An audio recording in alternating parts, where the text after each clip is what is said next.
ಇತ್ತೀಚೆಗೆ ಪಾವಗಡ ಸಮೀಪ ಪಳವಳ್ಳಿ ಕಟ್ಟೆ ಮೇಲೆ ಬಸ್ ಅಪಘಾತವಾಗಿ 6 ಜನ ಮೃತಪಟ್ಟು 30ಕ್ಕೂ ಹೆಚ್ಚು ಗಾಯಾಳುಗಳು ಬೆಂಗಳೂರಿನ ವಿವಿಧ ಆಸ್ಪತ್ರೆಗಳಲ್ಲಿ ಸಾವು ಬದುಕಿನ ನಡುವೆ ಜೀವನ್ಮರಣ ಹೋರಾಟ ನಡೆಸುತ್ತಿದ್ದಾರೆ.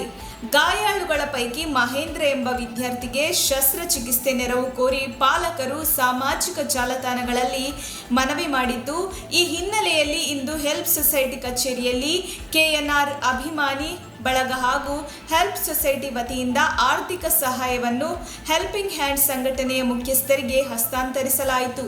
ಈ ಸಂದರ್ಭ ನೆರವು ವಿತರಿಸಿ ಮಾತನಾಡಿದ KNR ಅಭಿಮಾನಿ ಬಳಗದ ಅಧ್ಯಕ್ಷ DCC ಶ್ರೀನಿವಾಸ್ ಮಾತನಾಡಿ, ರಾಜ್ಯ ಸರ್ಕಾರ ಮೃತಪಟ್ಟ ಕುಟುಂಬಗಳಿಗೆ ತಲಾ 20 ಲಕ್ಷ ಹಾಗೂ ಗಾಯಾಳುಗಳಿಗೆ ಚಿಕಿತ್ಸೆಯ ಸಂಪೂರ್ಣ ವೆಚ್ಚ ಭರಿಸುವಂತೆ ಈ ಮೂಲಕ ಒತ್ತಾಯಿಸಿದರು.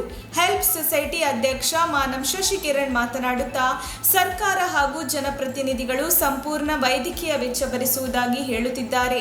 ಆದರೆ ಆಸ್ಪತ್ರೆಗಳಲ್ಲಿ ಗಾಯಾಳುಗಳ ಪೋಷಕರು ಗೋಳಾಡುತ್ತಿರುವುದನ್ನು ನೋಡಿದರೆ ಅವರ ನಿಜವಾದ ಸ್ಥಿತಿ ಅರ್ಥವಾಗುತ್ತಿದೆ. ಸರ್ಕಾರ ತಕ್ಷಣವೇ ಸೂಕ್ತ ಚಿಕಿತ್ಸೆ ನೀಡಬೇಕು ಎಂದು ಅವರು ಒತ್ತಾಯಿಸಿದರು. ಈ ಸಂದರ್ಭದಲ್ಲಿ ಆಟೋ ಚಾಲಕರ ಸಂಘದ ಅಧ್ಯಕ್ಷ ಬೇಕರಿ ನಾಗರಾಜ್ ಹಾಗೂ ಹೆಲ್ಪಿಂಗ್ ಹ್ಯಾಂಡ್ ಸ್ಥಳೀಯ ಪದಾಧಿಕಾರಿಗಳಾದ ಮಣಿಕಂಠ, ದರ್ಶನ್, ಶ್ರೀಕಾಂತ್ ಹಾಗೂ ವಿದ್ಯಾರ್ಥಿಗಳು ಹಾಜರಿದ್ದರು.